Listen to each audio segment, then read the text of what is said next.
In this world, there's a lot of good and beautiful places to go to. But there's a lot of places that are very boring and very dull to go through. Especially if you have to drive through them. We all know there's a list of the most boring states of America. But now we're going over the most boring countries. So what if you had to take a road trip outside of America? What would be the most boring places to go to? And nope, not many places in Europe will be among this list. Number 1. Going through America first, we are going to go stop at the middle of America. We'll talk about North Dakota, Nebraska, Kansas, Iowa, and yeah, basically this entire circle here, this road circle here. So this half of Wyoming here, most of Montana, basically, most of North Dakota, most of South Dakota, most of Nebraska, most of Kansas, and lots of Colorado.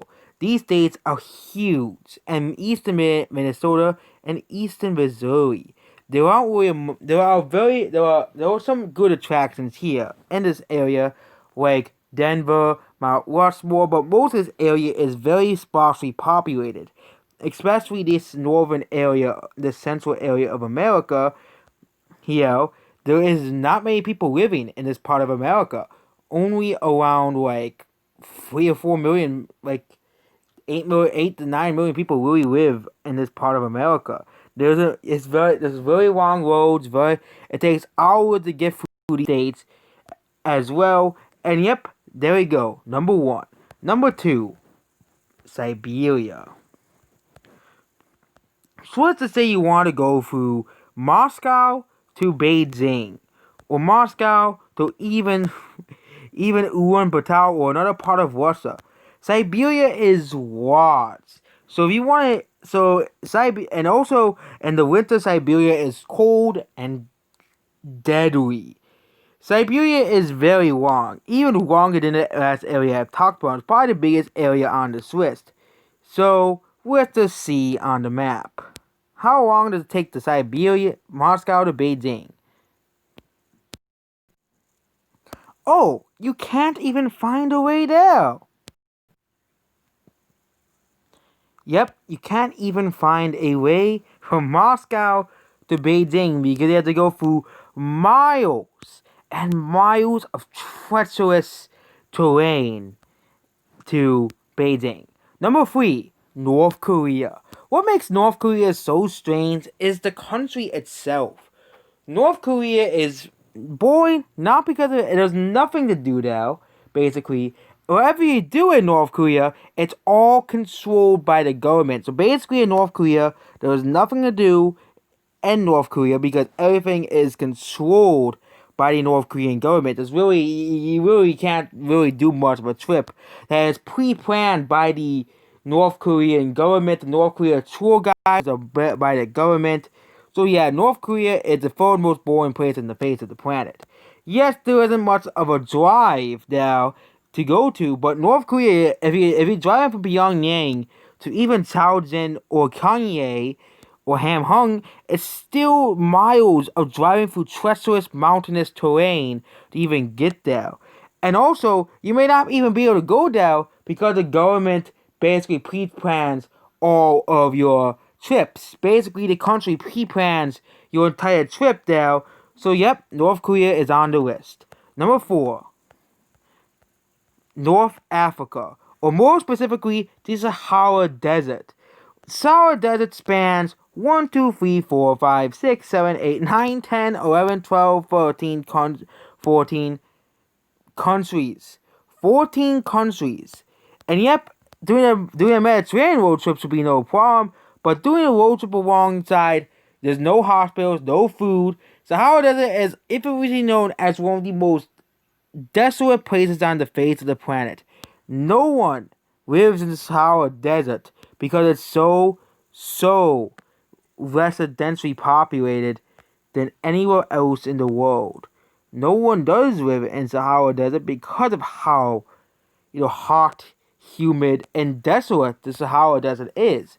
No one lives in the Sahara Desert basically, except for by rivers like in Egypt or on the coasts like in Libya, Algeria, and Morocco. and alongside rivers again, Niger and Mali. So really, there isn't really much there. It's very much poverty stricken because there's no access to food, hospitals, or anything. Similar to Siberia, it's very treacherous and rough terrain to even go through all of these countries. And yep, there we go. Fourth is Sahara Desert. Number five,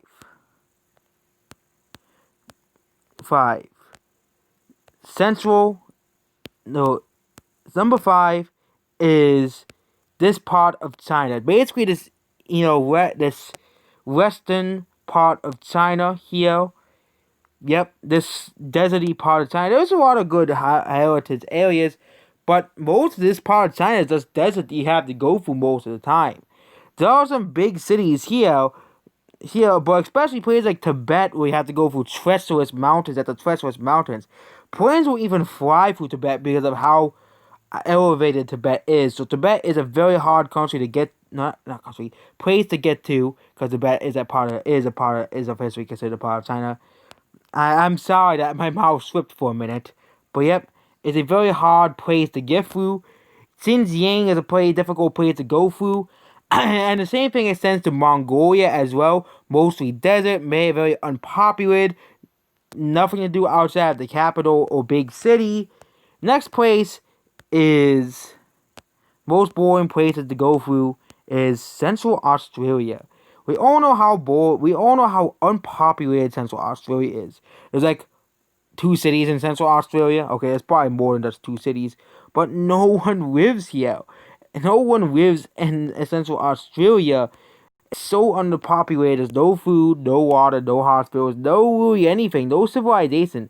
You'll be going similar to Sahara Desert. You'll be going for miles through Central Australia if you really want to get from Perth to Sydney and Melbourne in one road trip. Now, and that's if you just want to go from Perth to Melbourne or Sydney, just use a plane. Save your tickets. Save your time. No, save your time, and just use a plane.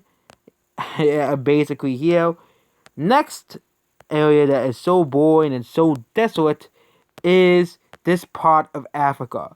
So this part of Africa is very, very, very much just desert.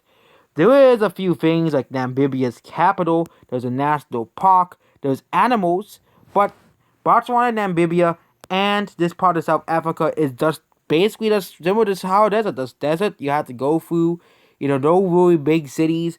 Unlike the, desert where we have in America, where you have like cities and stuff, there's really just miles of this road where you just don't really see anything. It's just small towns and just gigantic just desert areas. Yes, there's a few national parks in this area, but you have to go through thousands of desert. You have to, and also another downside for most of these areas, you have to go through other countries, getting your passport checked and everything, which is another thing about the Sahara Desert and this desert here that makes these places so boring because you have to go through border checks and everything. Same thing could be said of the Middle East. The Middle East is very a not safe place, but it's also very boring. Unless you're a certain religion, Middle East is just gigantic desert. That's basically what the Middle East is. You have Baghdad, you have these major cities in Saudi Arabia, but you have to also go through multiple countries. So basically, if you really want to get from, like, for example, Dubai to Riyadh or Dubai to Baghdad, just use a plane. Don't use a car to get from these areas unless you absolutely want to stare at miles of just desert and sand dunes. Because that's what you'll be seeing half of the time in the Middle East, basically. Another area that is pretty boring is Afghanistan, because Afghanistan is again rough mountainy terrain, very dangerous country. You don't want to go there, essentially. And the last area is Southern South America. Southern South America is very long and big. Outside of Buenos Aires, Montevideo, and Chile, and Santiago and Cordoba, most of Southern South America is very unpopulated. Not many people really live in Southern South America. And it's not really a place that I think many people are really planning to go there. Very, very unpopulated, very, very weird, very difficult terrain, especially in this southern part of Chile. And yep, and the last part is Antarctica. Yep, we all know Antarctica would be the top of this list. So yep, Those are the most boring places to go through, and also Greenland as well. To go through. Another place would be northern Scandinavia, very rough terrain, very difficult. Excuse me, very difficult terrain to go through. And there we go. Those are the worst places to go through in terms of driving. The hardest and most difficult places. Here also northern Canada as well. Northern Canada, I forgot to mention northern Canada here. Very flat, rough terrain. No civilization in northern Canada and Alaska. I tell you about Newfoundland Territory, Northwest Territories, Yukon, and Nunavut in Alaska. These areas are very unpopulated, very cold, no roads at all. Very sparsely populated, similar to Siberia. And that's basically it. Goodbye.